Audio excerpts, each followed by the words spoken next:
नंतर बातमीपत्र सविस्तर पाहूया। माळेगाव कारखाना निवडणूक काका पुतण्या आमने सामने आलेल्या आहेत। आमचं पॅनल काळ्या मातीशी इमान राखणारं सुप्रिया सुळे यांनी वक्तव्य केलंय। माळेगाव साखर कारखाना निवडणुकीमध्ये काका पुतण्या हे पुन्हा एकदा एकत्र आमने सामने आल्याचं पाहायला मिळतंय। आमचं पॅनल हे काळ्या मातीशी इमान राखणारं आहे असं वक्तव्य सुप्रिया सुळे यांनी केलंय।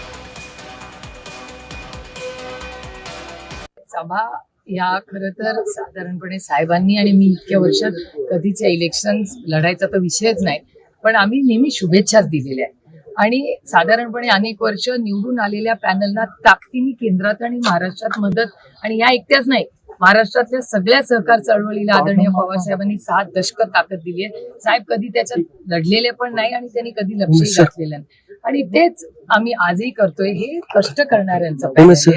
हे पॅनल जो काळ्या मातीशी इमान राखणारा जो कामगार आहे, जो शेतकरी आहे, त्यांचं हे पॅनल आहे। आणि मला असं वाटतं एका सशक्त लोकशाहीमध्ये प्रत्येकाला आवाज हा असलाच